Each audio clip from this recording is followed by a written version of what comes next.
आरंभ 4 दिसंबर 2020 को हुआ था।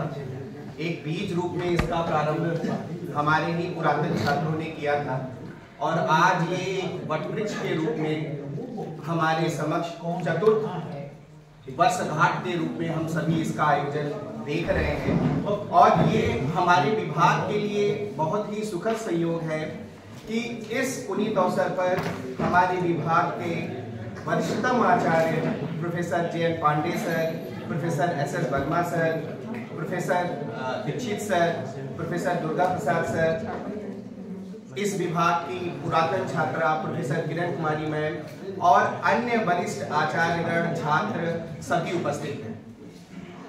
किसी भी विभाग की या किसी भी विश्वविद्यालय की या किसी भी इंस्टीट्यूशन की जो आधार बिंदु होते हैं वो वहां के छात्र होते हैं और यही छात्र जब आगे बढ़ते हैं, उनके कार्य आगे बढ़ते हैं तो उस विश्वविद्यालय, उस इंस्टीट्यूशन, उस विभाग का नाम आगे बढ़ता है। और मुझे यह कहते हुए गर्व की अनुभूति हो रही है कि इस विभाग के पुरातन छात्रों ने इस विभाग को वैश्विक पटल पर लाने में जो सहयोग दे रहे हैं वो अवश्य इस विभाग के लिए बहुत ही पुनीत कार्य के रूप में जाना जाएगा।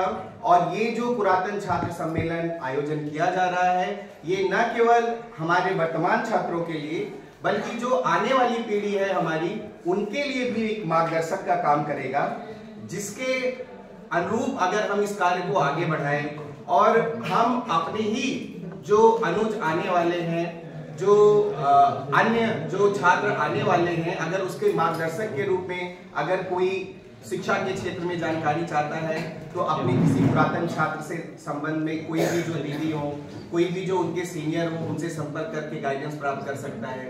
कोई अगर प्रतियोगी परीक्षा के सेंस में कुछ जानकारी चाहता है तो सबसे ज्यादा जो छात्रों को ऊर्जा मिलती है वो उनसे मिलती है जो उन्हीं डेस्क पे, बेंच पे बैठ के पढ़े हैं और वहां से वो फिर सक्सेसफुल हुए हैं। वो उनको सबसे ज्यादा प्रेरणादायी का कार्य करता है। तो जब वो ये देखते हैं कि इन्हीं बेंचों पे पढ़ करके वही हमारे जो सीनियर्स हैं वो इन्हीं पोस्टों को प्राप्त किए हैं, तो क्यों नहीं हम इसी बेंच पे पढ़ रहे हैं तो आगे बढ़ सकते हैं। और इस रूप में जो हमारे पुरातन छात्र जो इस विभाग के कर्णधार हैं और जो अन्य छात्रों के लिए भी मार्गदर्शक के रूप में कार्य कर रहे हैं, मैं उनका तहे दिल से आभार व्यक्त करता हूं और आशा करता हूं कि निरंतर वो इस विभाग को अपना सहयोग और सानिध्य देते रहेंगे। और मैं उनको फिर से एक बार साधुवाद देता हूं। धन्यवाद।